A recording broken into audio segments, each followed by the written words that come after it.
Hello everyone, my name is Chris Klein. I am a recording arts major, and for this assignment, I chose to interview my father, John Klein.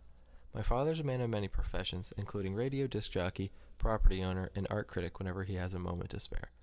He studied art in college and has been passionate about its evolution ever since, so I knew that he would be a great person to talk to about the past, present, and future of art. What do you see as the role of the visual arts in society today, particularly in your profession? As a creative in both the art industry as well as the music industry, I can say that both fields are definitely image-driven, and certain types of art are strictly image-driven. For an easy example, you can take the Mona Lisa, a piece of art that has transcended one particular culture and is now a ubiquitous piece.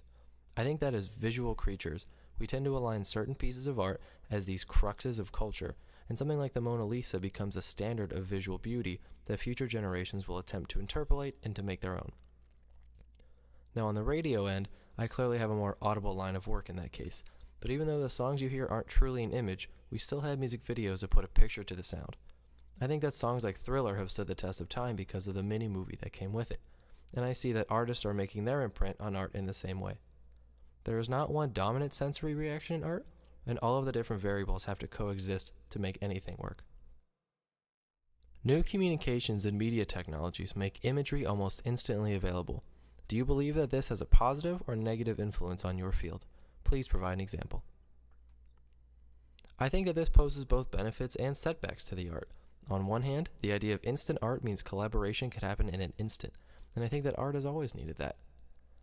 I know it's cliche to say that two brains are better than one, but in this instance, it's true. However, I feel like it creates a very hurried consciousness when it comes to absorbing what's in front of you.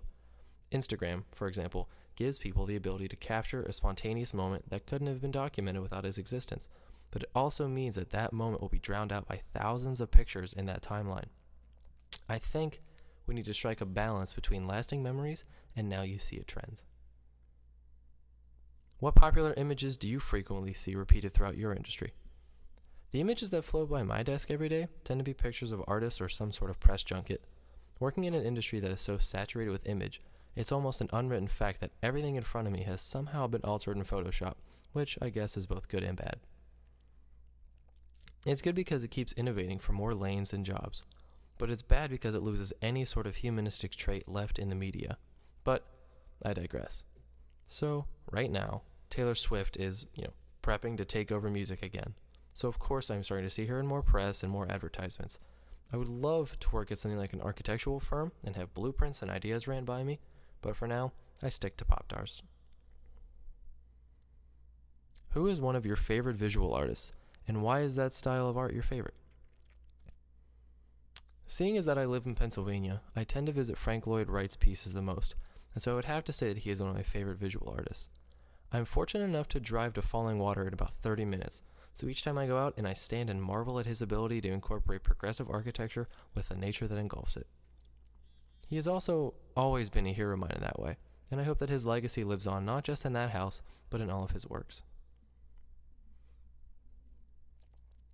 Has your knowledge of famous artworks influenced your creative process? I would say yes and no.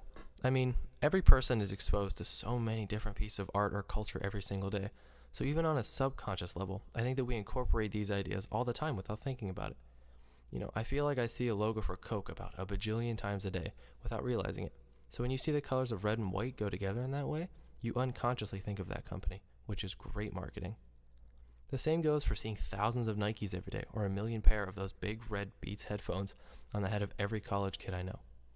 I consider things like the Beats headphones or the Nike swoosh as a piece of famous artwork in the sense that I see them as one of the most self-sufficient pieces of marketing ever.